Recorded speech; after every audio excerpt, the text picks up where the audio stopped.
in this session, we're going to home in on a bit more about the question of Palestine and the IHRA.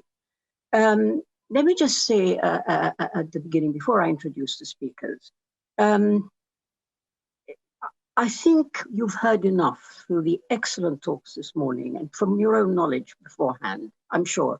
You've heard enough to know that what this really is about is not so much anti-Semitism. A tiny peripheral part of it may be to do with anti-Semitism. But on my reading, it's to do with Palestine. It's to do with fighting the growing movement to support Palestinian rights. Because, you know, one of the things I draw your attention to is, why did we need a new definition, yet another definition of anti-Semitism in 2016? Why? Because there was an EU working definition before, it should have been quite enough. Therefore, why produce another one? Well, I think the answer to that is precisely because it's a project. It's a project. It's really not a definition. It's a project, which on some readings, one would say is a project of the Israeli state to fight the growing interest in and support of the Palestine cause. 2016, in 2016, the situation was like this.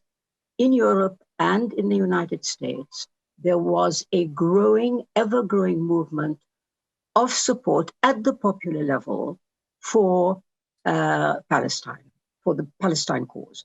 In the UK in particular, there was the election of Jeremy Corbyn as head of the Labour Party and the theoretical possibility that he could be a British Prime Minister and would be the first British Prime Minister to support publicly the cause of Palestine.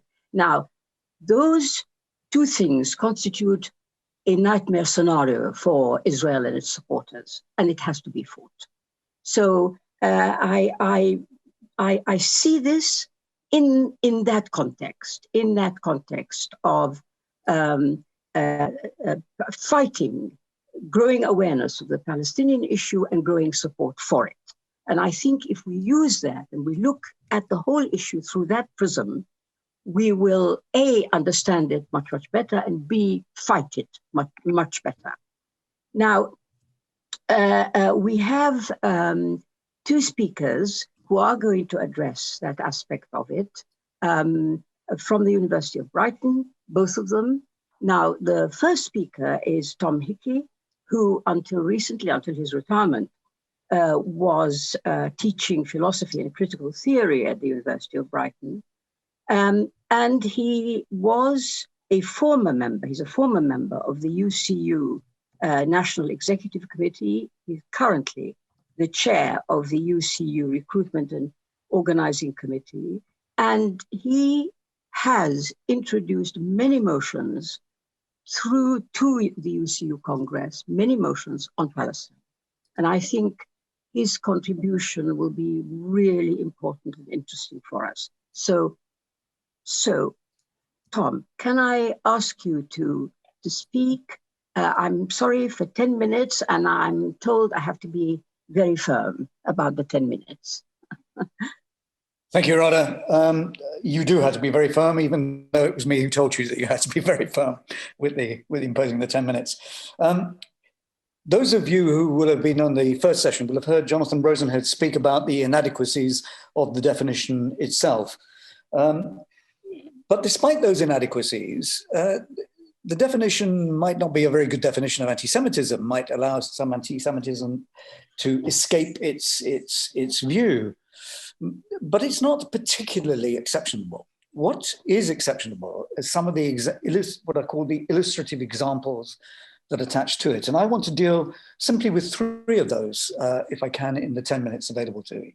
And I want to deal with them not so much to entertain you about what's wrong with these illustrative examples, but to develop an argument that will be very useful, I think, for activists on the ground when talking to their academic boards, to their university or college managements in the future about whether the IHRA definition should be adopted or not.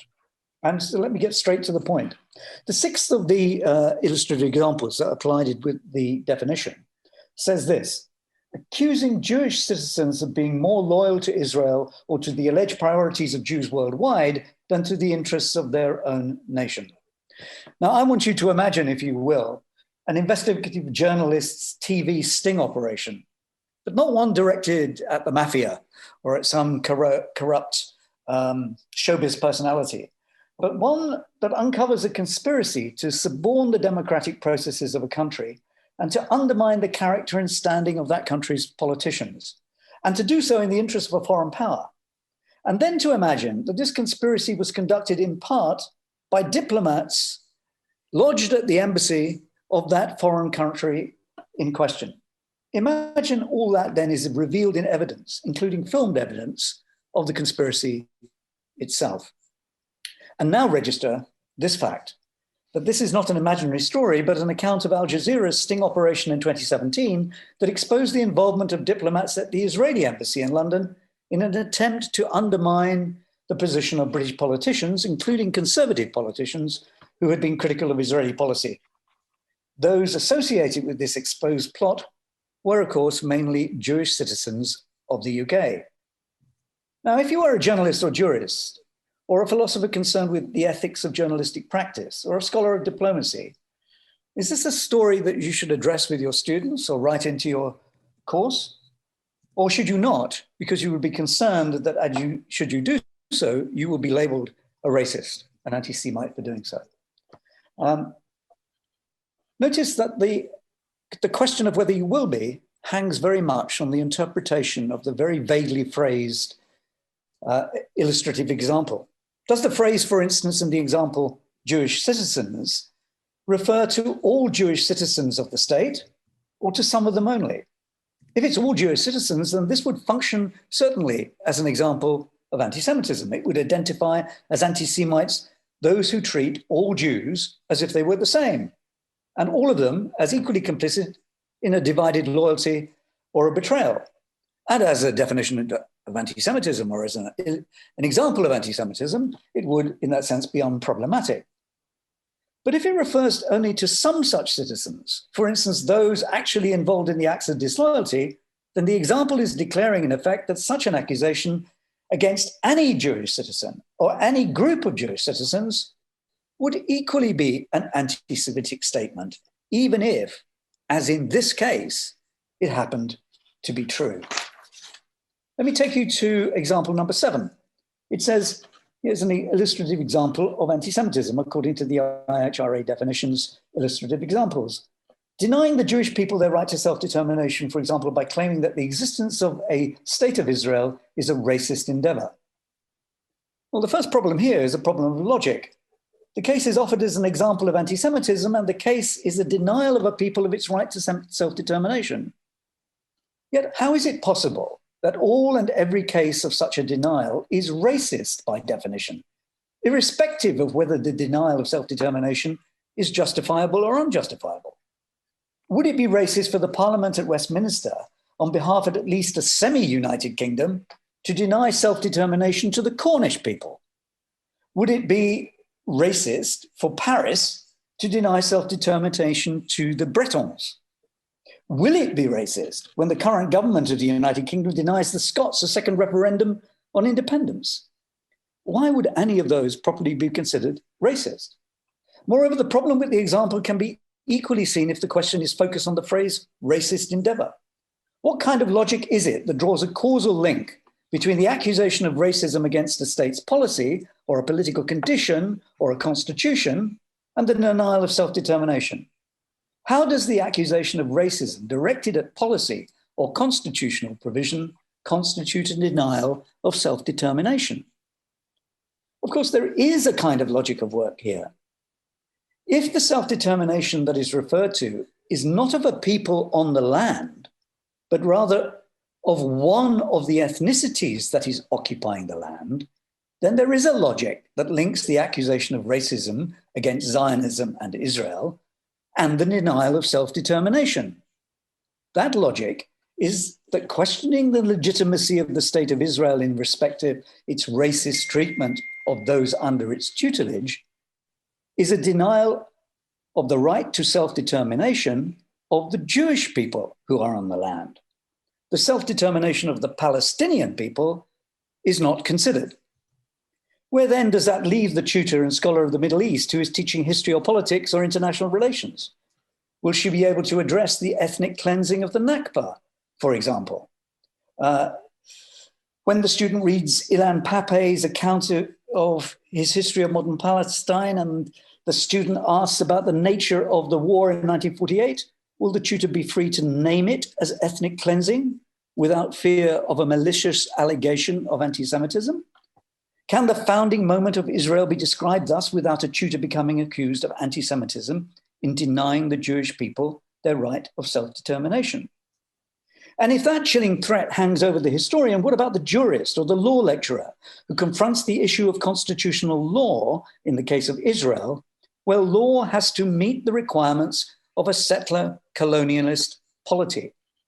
What judgment can she make when she has required her students to read, say, Mazen Masri's book on exclusionary constitutionalism, and those students then ask her, what kind of law is it and what kind of constitutional order when 20% of the citizens of Israel who are Palestinian are excluded from the idea of the people, since Israel is a state of the Jewish people?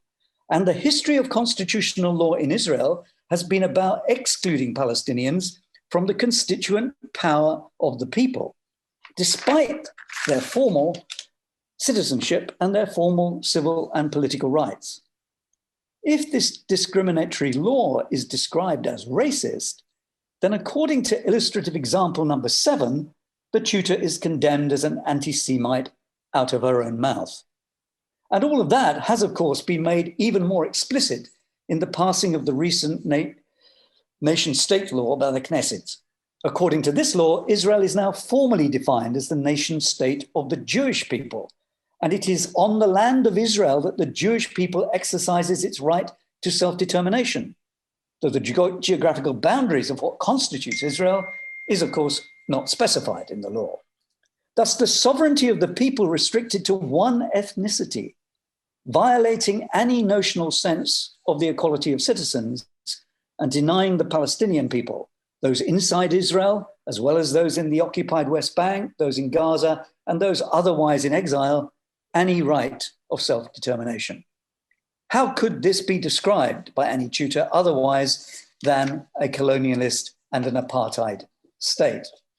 And then finally, I just want to address example number 8, applying double standards by requiring of Israel a behavior not expected or demanded of any other democratic nation. The confusion occasioned by and expressed in this illustrative example is remarkable. Let us notice first the presumption that Israel can properly be classified as a democratic nation, despite, as Masri has demonstrated, the exclusion of over 20% of the citizens of Israel from the notion of the people, and thus from constituent power, and the systematic discrimination against Palestinian citizens in terms of education, health, and employment, and despite the dependence of the state on a permanent military repression of the Palestinian population by the IDF, as Chaim Brashith Zabner has adequately demonstrated in his recent book, An Army Like No Other. In the West Bank, the situation is even more stark, as Nathan Thrall has recently observed in the London Review of Books. Though Israelis and Palestinians occupy the same territory, they are tried in different legal jurisdictions, one civilian and one military, and they have different rights and protections. Palestinians are without freedom of assembly and expression and mobility, and they're without freedom from indefinite detention. Even Palestinians who are Israeli citizens can be sent to Israeli courts. Access to the land and to development possibilities are equally discriminatory. Thrall notes that over the last 2 decades, tens of thousands of housing units have been built for Israeli Jews, while 96% of all Palestinian building applications have been rejected, even as military house demolitions continue. 99.76% of all public land went to the illegal settlements. The apartheid character of the arrangements in the West Bank could not be more clear. Yet apartheid in that sense runs through the entirety of the system and is not exclusive to the West Bank. Apartheid is defined by the 1973 Apartheid Convention as, and I quote, inhuman acts committed for the purpose of establishing and maintaining domination by one racial group of persons over any other racial group of persons and systematically oppressing them. Within the pre-67 pre-67 borders of Israel, there are still Palestinian villages denied connection to infrastructure, and there are Jewish-only towns from which Palestinians are excluded.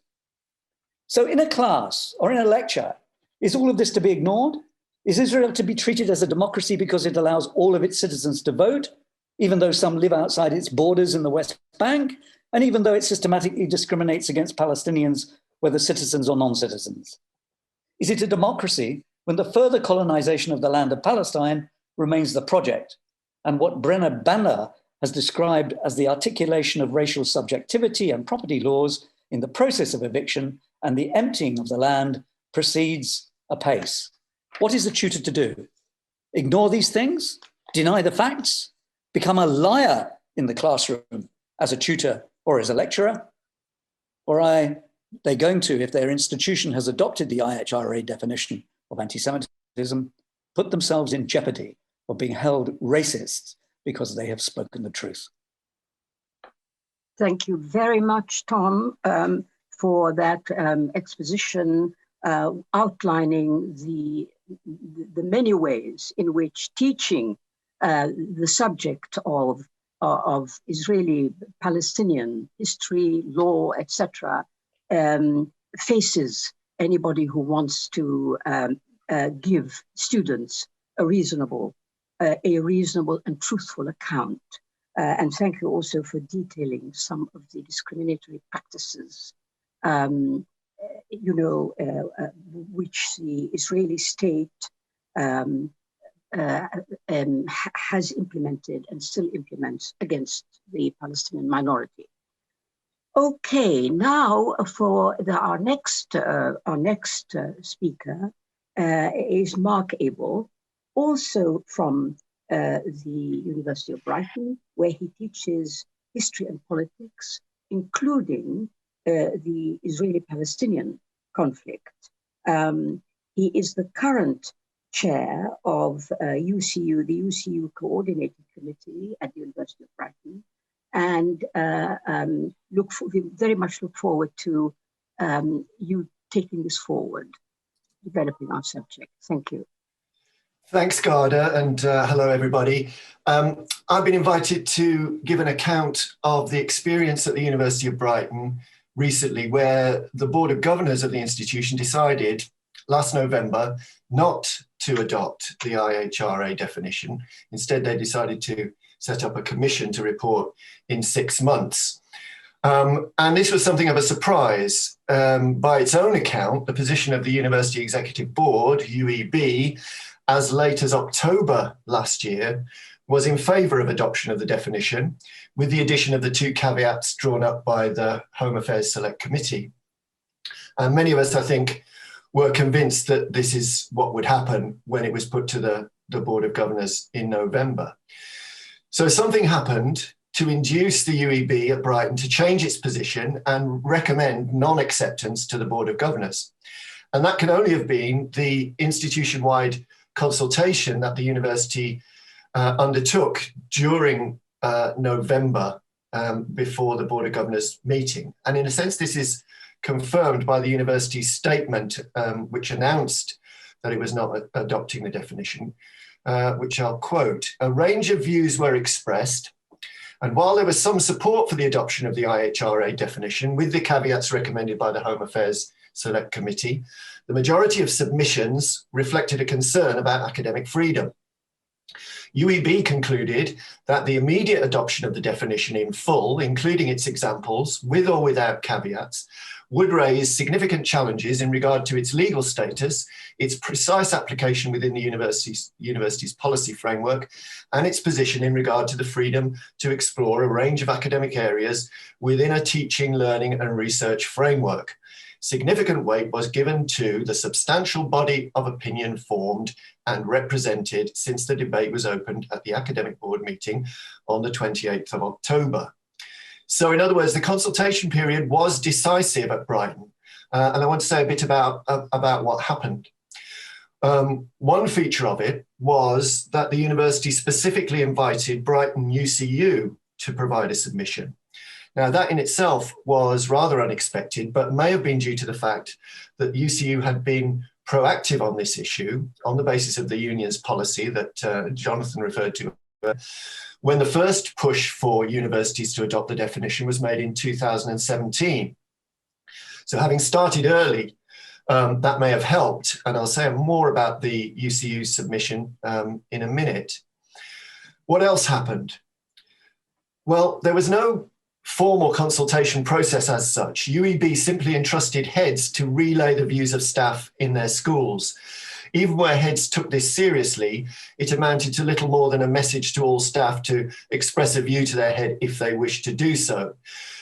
So a group of people, some UCU committee members and some not, undertook to try and encourage some expressions of staff opinion which could be submitted, but which couldn't be written off simply as duplications of the UCU's submission.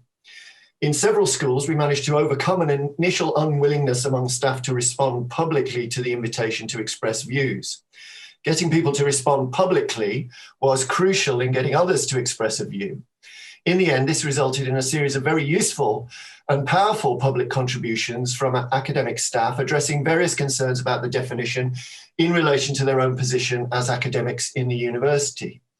Some of the contributors identified themselves as Jewish. Many expressed opposition explicitly to anti-Semitism and a commitment to combating it. Just a few examples of some of the points made include one from someone teaching Holocaust studies, that the reference to exaggerating the Holocaust was incoherent and would be problematic for their teaching.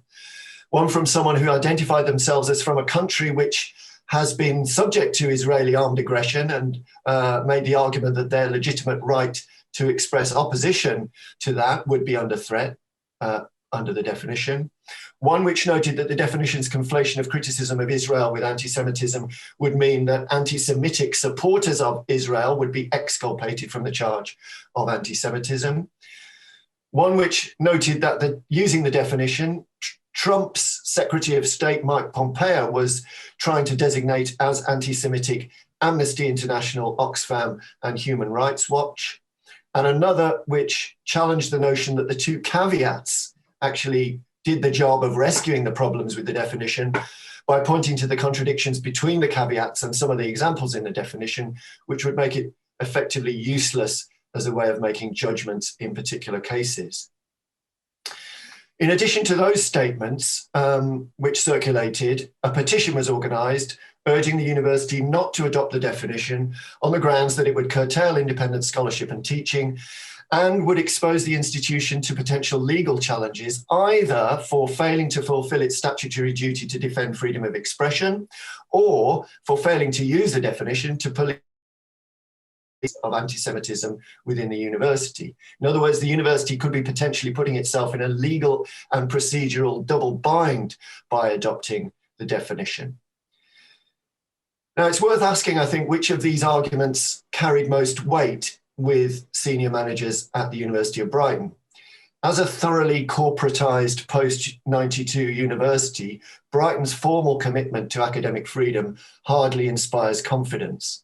It's contained within a so-called Code of Practice on Freedom of Speech, which consists of a summary of the legal obligations on the institution to protect freedom of expression, and, ironically, a longer section on its duty to limit it in certain circumstances via the prevent duty, etc.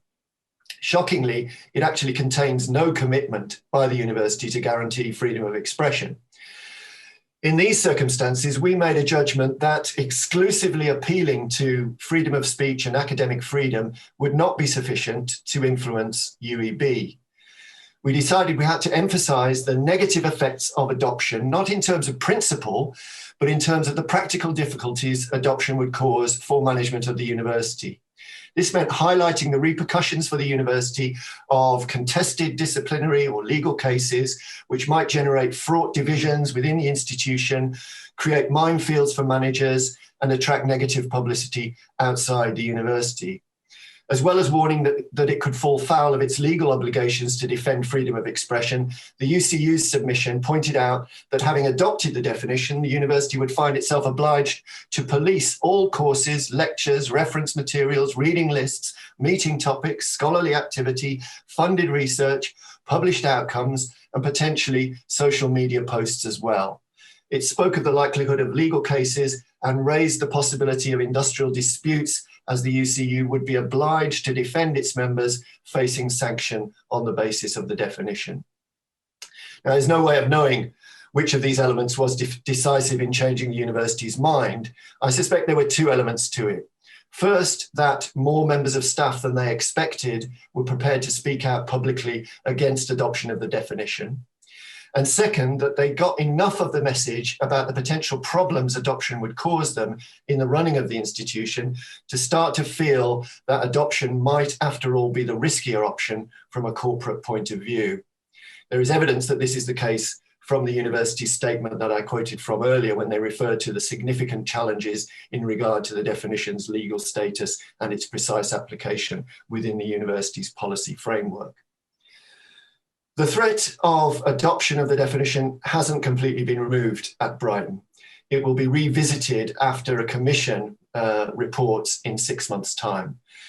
But I have a feeling that the tide is now receding, and that in particular the UCL working group report, which was published shortly after the Brighton decision, is something of a game changer for the sector. Let's hope so, but be on our guard anyway. Thank you very much for my not having to remind you and give you the 1 minute deadline and so on. Thanks for keeping to time. And of course, you know, it's no accident that academia is so targeted by the supporters of Israel through this IHRA definition. It's obvious. If you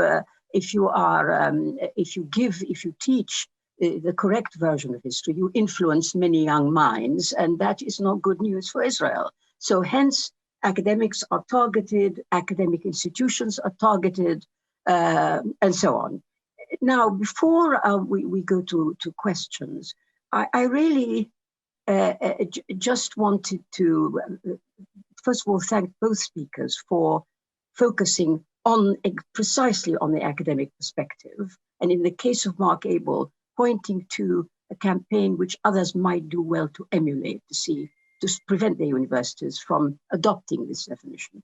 But you know, overall, as a Palestinian, I just want to tell you that the IHRA definition has succeeded in a way. And I'll tell you how. It succeeded in keeping us all busy speaking about it.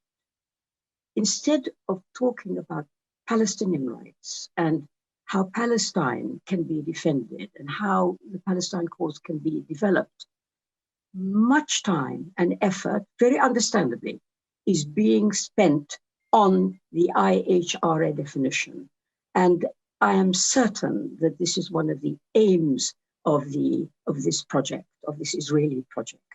So having said that, just for us to think about, really. Can I ask Anne Alexander to start, give us some questions from you, from the audience? Yes, thank you very much, Ghada, and thank you to everyone who's been submitting questions. So I've got a couple that I will start with. So Annabelle Sabrani says, is there any evidence that the diffusion of the IHRA has had any effect on the funding of research and on publication? Is it even more difficult now to study Palestinian history, contemporary and social economic issues, and the political struggle? And then a second question. This is a direct one for Tom Hickey from Adam. He says, how can we successfully demonstrate that the founding legal documents of Israel were racist against the Palestinian indigenous population by means of excluding them from the definition of the people, even though Arabic was awarded a status of an official language? Right, thank you very much. Can I ask maybe Mark to deal with the first question and Tom obviously can comment on that too. The question of funding for Palestine studies or studies on Palestinian issues. Can I ask you to do that, Mark? Well, I'm not sure I can, to be honest. I don't really have any concrete information about that. I suspect it has had some effect, but I'm not able to provide any concrete evidence of it. Sorry about that. And not at the University of Brighton. You don't know of examples like that. Not aware of it. Not aware of it. All right. Can I ask Tom to deal with the second question? Well, can I just make a remark about the first one first? The question is about whether the diffusion of the IHRA has had a negative effect on research and teaching about Palestine. But I don't think that it will be easy to get that evidence yet. It will take some time. The chilling effect of the IHRA definition in the institutions where it's adopted, and even in some of the institutions where it's not adopted, is not something that's going to cause somebody immediately to remove a text from a reading list or to excise from their course a particular element of the teaching of the Middle East or on the concept of apartheid and the concept of racism. It will have much more subtle effects in the short term.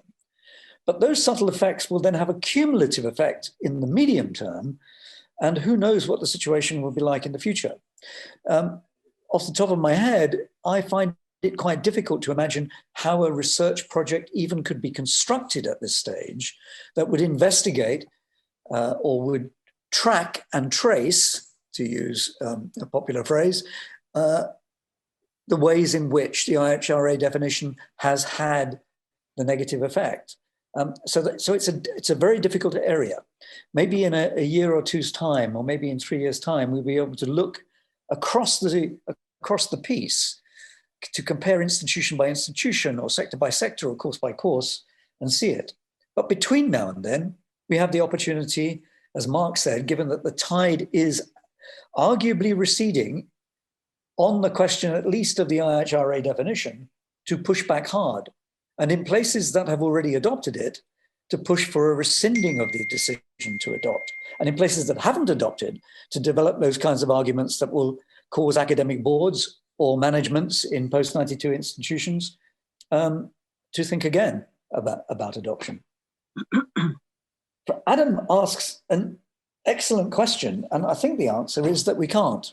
Adam's question, unless I have misunderstood it, is how could we demonstrate from the founding documents of the State of Israel, I think this is what the question was, that it was an exclusionary state, given that those founding documents do a variety of different things, including making Arabic one of the official languages. But I don't think that that's the issue. The issue with the founding of the founding of a state which required the expulsion of Palestinians from their homeland, from their territory, in order to establish the State of Israel, that's one thing. And on the other, in respect of the exclusionary nature of the Constitution, that is something that has been established gradually.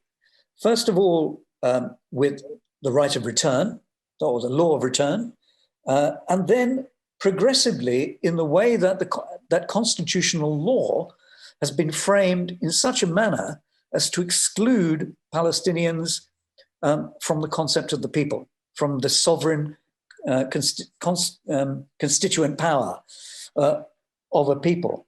So Palestinians can retain all their civil and political rights if they're citizens of Israel and inside the 1967 borders. But despite the fact that they have those powers and rights, they are outside of the character of the people. And as I was trying to argue in the very brief time that I had, the recently passed nation-state law formalizes that and attempts to secure it in concrete, to make Israel a state for the Jewish people on the land of Israel, a land whose geographical boundaries, as I said, haven't even been defined. Yeah, thanks very much. I think it's probably worth adding that those very documents that the questioner was referring to are getting more and more difficult to access because Israel has made the availability of these documents to scholars impossible. They're shutting down more and more of the kinds of documents that people like Ilan Pape and Benny Morris used for their books. It's getting impossible to access those from which to make, come to conclusion. Now, can we deal with some more questions, please? Yes, we have several more questions have come in. So there is some questions have been posed actually, particularly to Mark, from some colleagues from Sheffield Hallam University who are on the call. Karen Granger and Renella have both asked questions. Really, have you got advice for them? And Karen says, Sheffield Hallam is about to make a decision on the adoption of the IHRA, and she is actually involved with a working group that is considering it. But she says most of the people on it know very little about the situation, or some have clearly Zionist positions. In other words, the consultation process has been very obscure. And she would like to know if you have any suggestions or ideas for how they could deal with this situation. There's also been a request from Sybil Koch, who says, as a retired UCU member, she would be grateful for a kind of summary of overview of UCU's official positions around this question. And that would be extremely useful. And then there's another set of questions that have, I think maybe both speakers might have something to say about. A couple of people have asked about what can be done in terms of working with students around this question. So let me just check who was it that asked that. So Ronald Mendel says, can anyone discuss the impact of the IHRA on student groups campaigning for Palestinian rights? And Rob Ferguson notes and says that, again, Mark's discussion in particular raises the question of how we mobilise to a counter climate against the climate of intimidation and the chilling effect of the IHRA by mobilising the broadest possible involvement of union members in counter campaigning, and how can this be concretely linked to involvement of students and PALSOCs? Right, thanks very much. And thanks to everybody for those really practical questions, because I think we need to talk about what is to be done. So Mark, can we turn to you for the first question, which came from Hallam Sheffield? Yes, certainly. I guess on the basis of the Brighton experience, I would say that the first thing to do is to insist on a proper institution-wide consultation. It's one thing hiving it off to a working group to come up with some solutions. That's inadequate. What we need is to involve as many people as we possibly can in expressing views on this, and not to be worried either that that people won't be interested and that the whole thing will serve as a failed consultation in that sense that will enable an easier adoption of the definition. I mean, I suppose our view was we were faced with what they called a consultation launched, as you heard, on the 28th of October in advance of a Board of Governors meeting on the 25th of November. So 4 weeks, which we told them was inadequate. And we also told them it was inadequate that the method by which they were going to try and do this consultation was to simply get their heads of school to more or less casually say to their staff, do you fancy commenting on this? So I have to say that personally, I was quite skeptical about the ability of the consultation to actually produce anything serious that would be able to influence events. I turned out to be wrong about that. Pleasantly surprised about that. So that's worth bearing in mind, that any kind of consultation, even a fairly cursory one, can probably be put to good effect. And the second thing is that I suppose what we also confounded was any kind of expectation, which I'm pretty sure management had, that very few members of staff would be interested enough in the issue to actually bother expressing a view about it. This will be left to the known lefties and the people teaching Middle East studies or whatever it might be. And again, we confounded that, and I was pleasantly surprised by the number of people who eventually, there was this reluctance at first, and we had the phenomenon of people replying privately to the heads of school about their views. And let's make it public. Let's start a debate here. But we eventually got there, even in this short timescale. So those are the kinds of things you need to try and get set up, and make the argument to management that they're behaving fundamentally undemocratically if they fail to do that for an issue such as this. It shouldn't lie in their hands to make a judgment about something as important as this. The other thing to say in response to the question about the counterculture, I mean, the chilling effect, when Ghada says the definition's already done its work, in a sense, whether it's been adopted or not, there's an element of truth to that. I mean, I now find myself starting my course on Israel-Palestine by, warning the students that this is, extremely contested territory, and not in a plain old-fashioned academic way. It's there are nasty political battles involved here.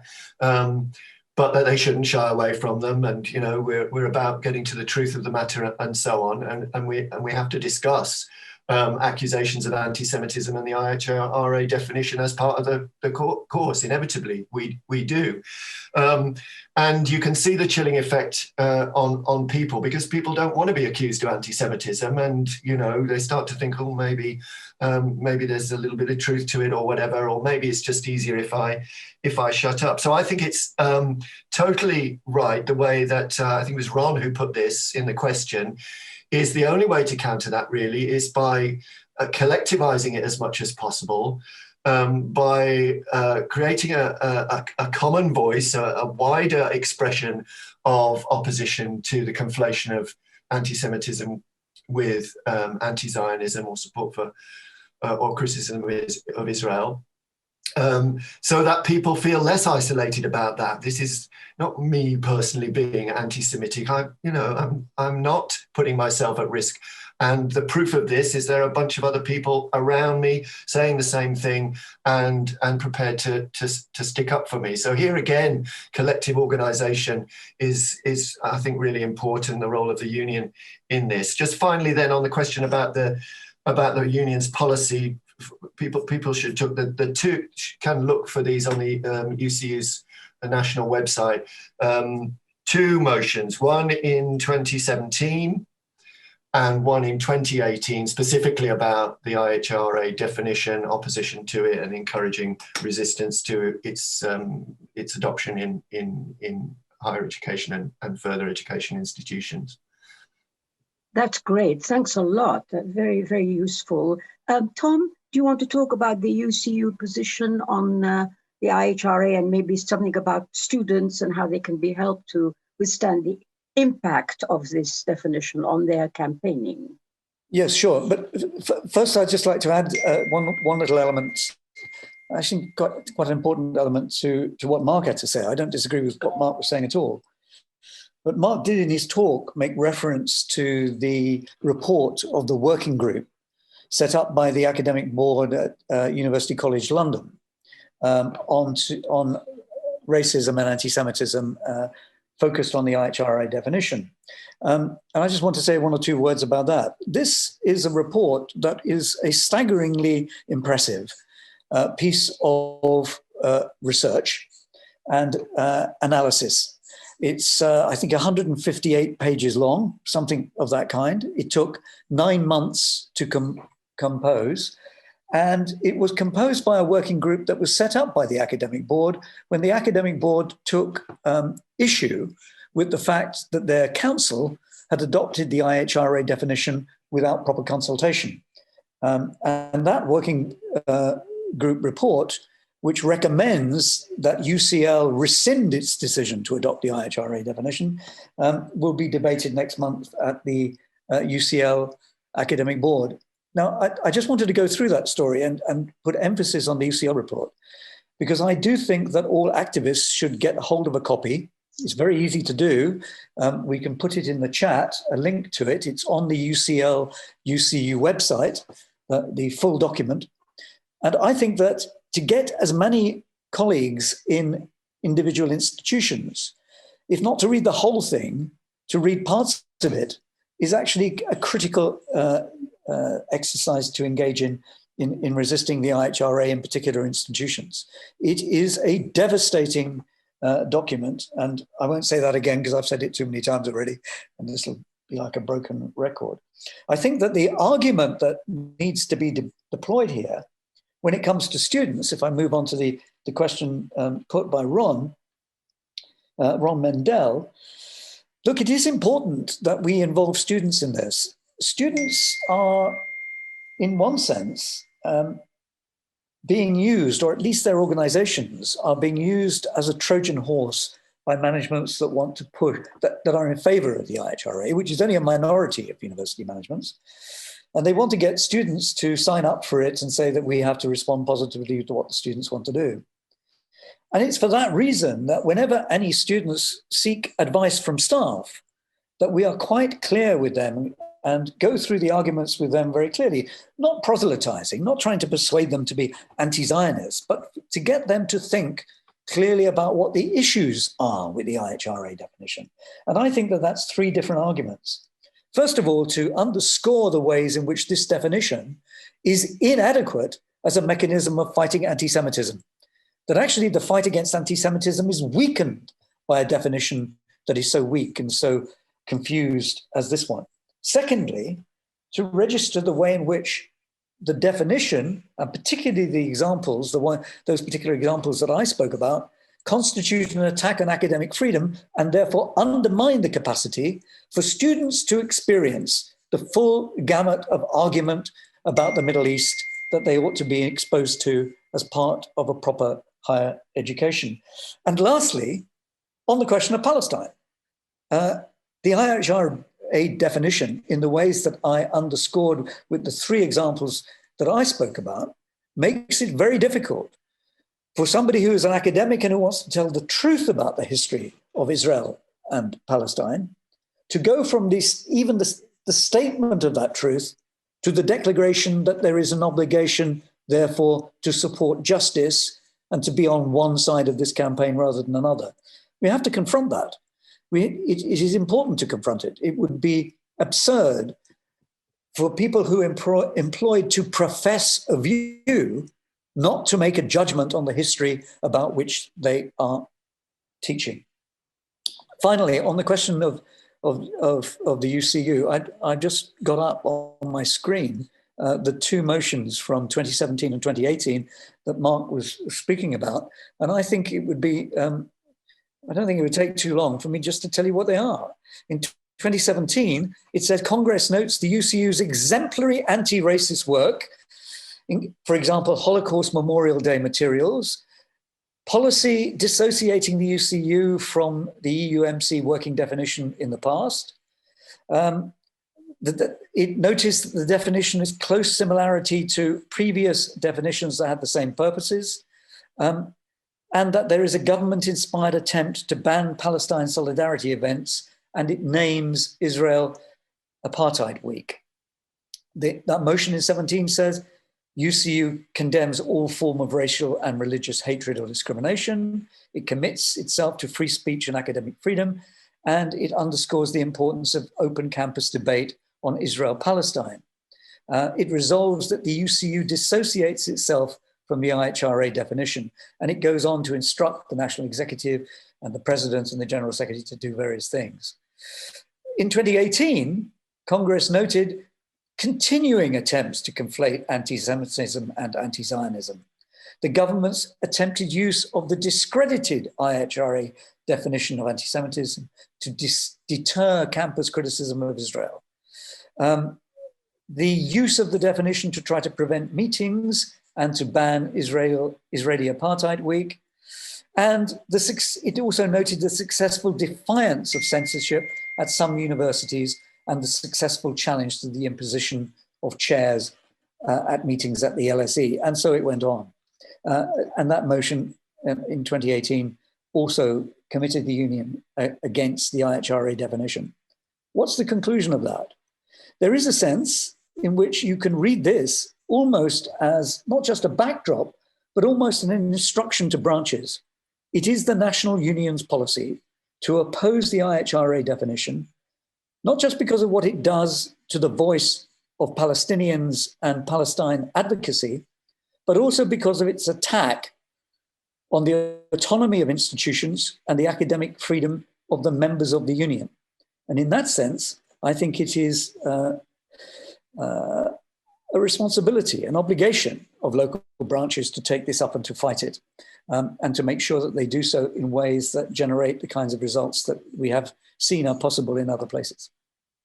Right, thanks very much. That makes it really clear. I think that we've got time for one more quick round before the two speakers give their closing remarks. So, Anne? Sorry. Yes, we do have some more. We do have some more questions that have come in. Sorry. So there was Jean Fitzpatrick asked. This is kind of going back to a previous thread in the discussion, but it's taking up the question of the language that's used in the definition. So she says that are Jews an ethnic group or a racial group or actually a religious group? And all have been used. These have all been used in different ways by different speakers. Are these interchangeable definitions, and does it matter to the points that are being made today? So if the speakers have any comments on that. And then finally, there was, I mean, in a way, I think Tom has partially just responded to that.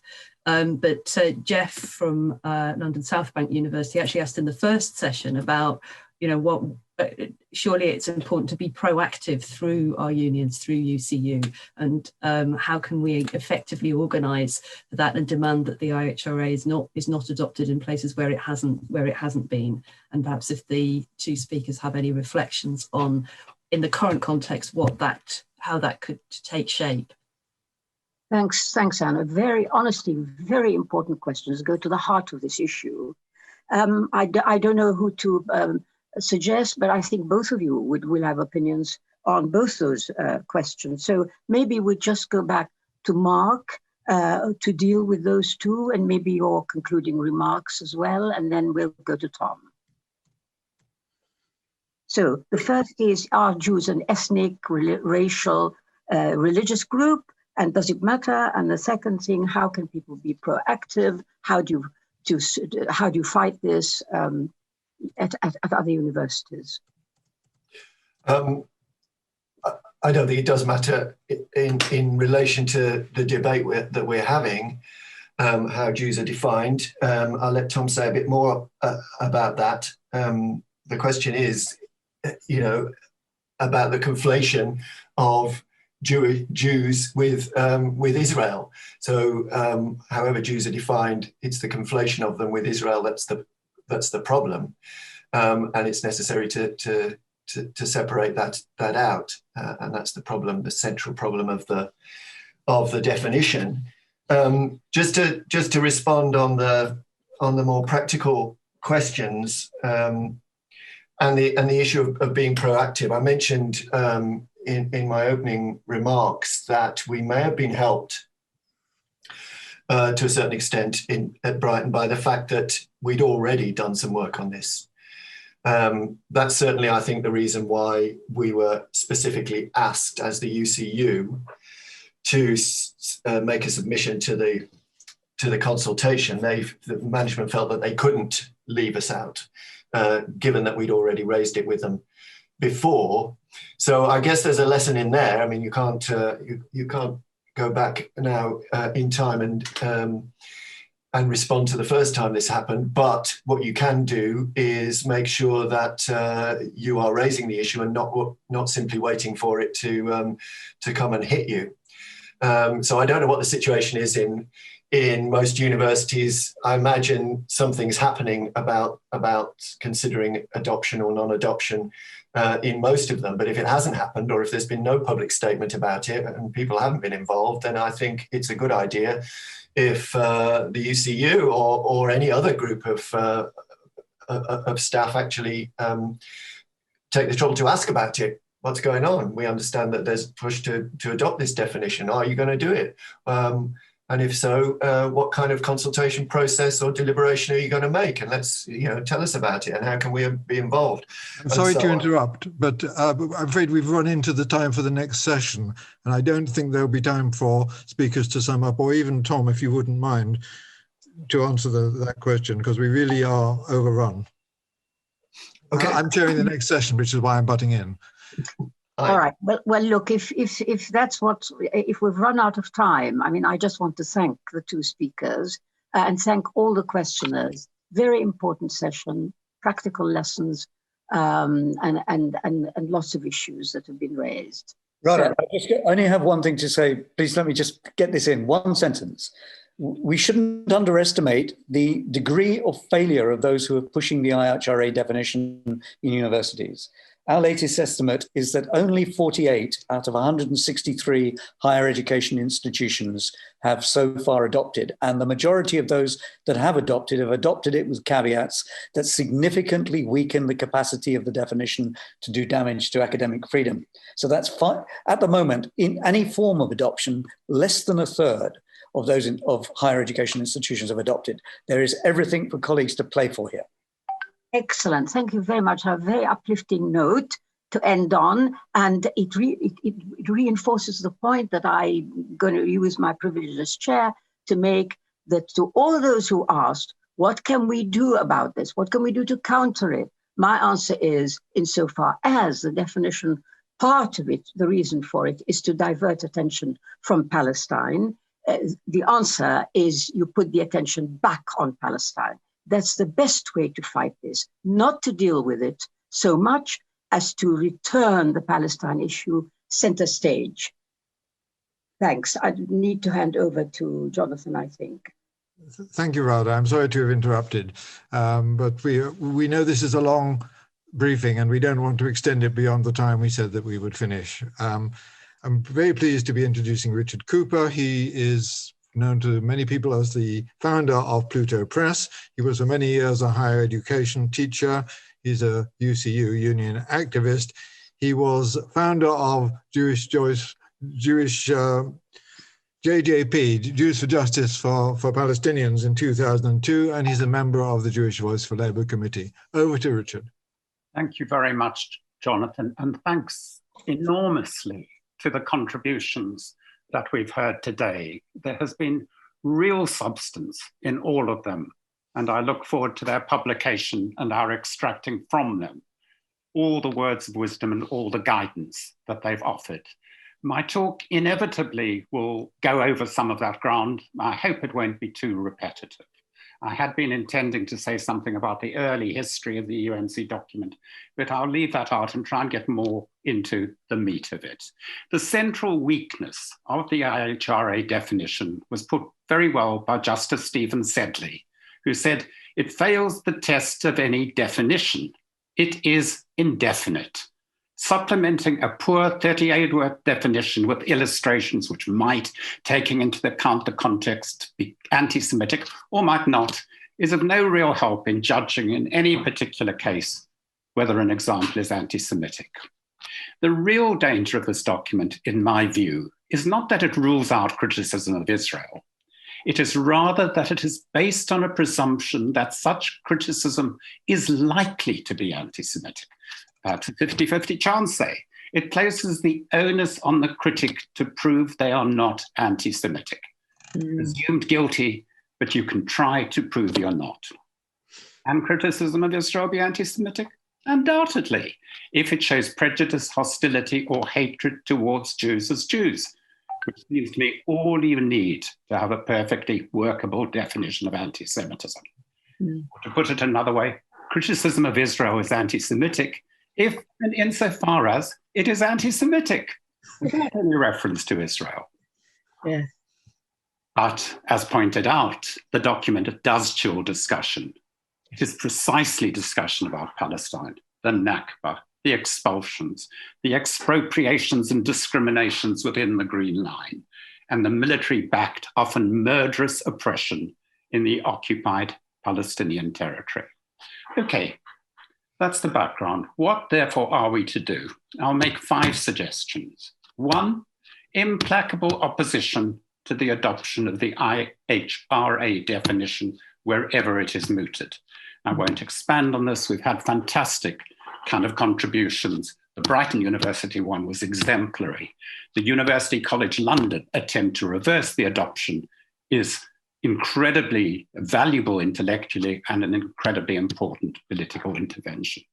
But 2, let us insist on discussing anti-Semitism. We oppose anti-Semitism with a passion, but to do that, we must insist on the right and the necessity of understanding it. The IHRA definition helps precious little in this regard.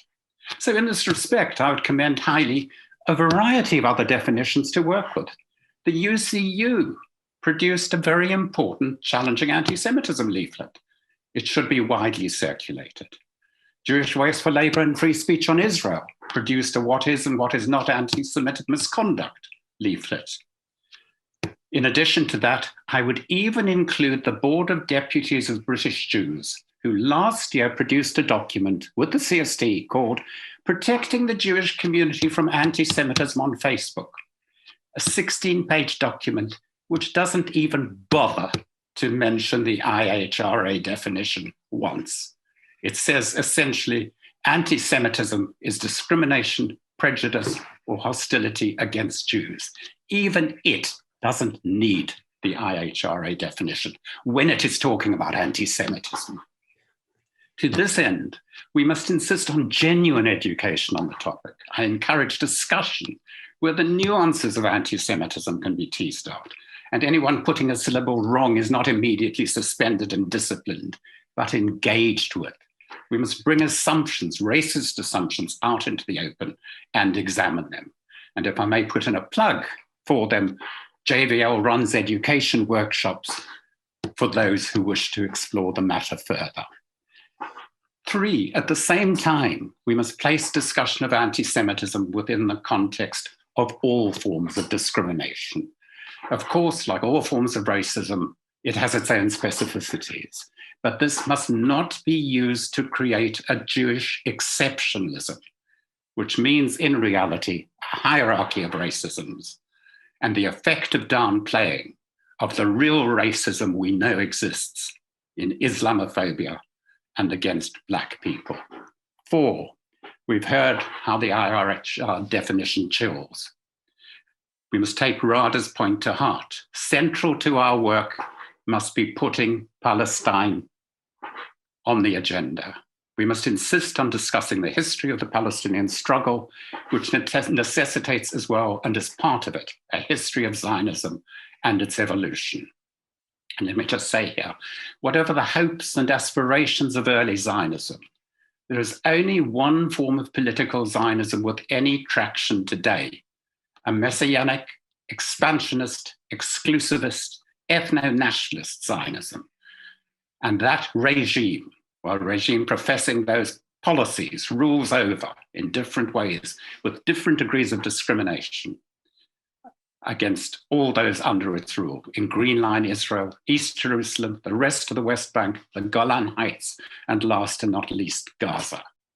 Less than a fortnight ago, the Israeli human rights organization B'Tselem insisted on giving it a name, and this comes from within Israel.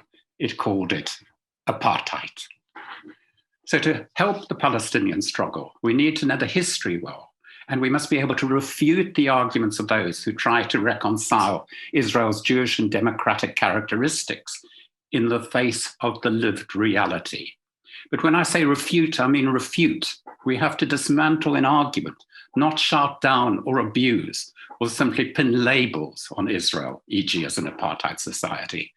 We have to learn to show the reality and to be able to argue the case convincingly. And when I say we must also make sure we give platforms to Palestinian analysts and activists, insist on their rights to organize on our campuses and to describe their own history of dispossession in the language appropriate to it. Finally, if and only if the IHRA definition has been adopted, let's take at face value the assertions of those who support it about the caveats. Criticism of Israel similar to that leveled against any other country cannot be regarded as anti-Semitic. We must take into account the overall context. The first point to note, as Jonathan pointed out, is most proponents of the definition in practice do not notice these caveats or really believe in them.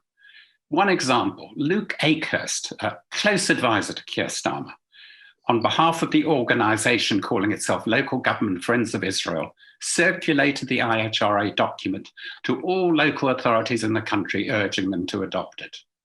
Only it wasn't the IHRA definition, but a doctored version, where the phrase taking into account the overall context was replaced by the guidelines highlight manifestations of anti-Semitism as including every one of the 11 examples unambiguously labeled as instances of anti-Semitism.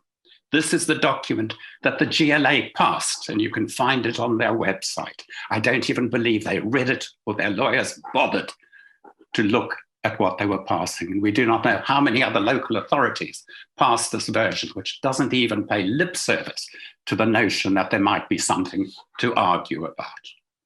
The presumption fostered by that document is manifested in mainstream media too. Statements like those in the IHRA document are referred to as anti-Semitic statements, not statements about which anti-Semitism is alleged. In practice, no context is alluded to before a presumption is broadcast. Okay, so what we have to do is take the IHRA document and call on those who use it to read it. Let us provide the overall context that justifies and renders legitimate the vast majority of critical statements made about Israel and its treatment of the Palestinians. In summary then, let me quote my favorite current political aphorism from Raymond Williams. To be truly radical is to make hope possible, not despair convincing. I feel that the contributions to the discussion today have done precisely that. Careful, measured, thoughtful. They have looked at the situation in which for many years we've been on the retreat with this definition and have dug in and are fighting back and providing grounds on which we can stop the further spread. How law courts will decide on decisions is as much a political question of mobilization as anything else. We have to build a force to resist the improper use of this definition. And we have argued today that this definition in itself is improper. The campaign against the definition rolls into one, our right to organize in solidarity with oppressed people in general and with the Palestinians in particular, and our campaign to defend free speech and academic autonomy.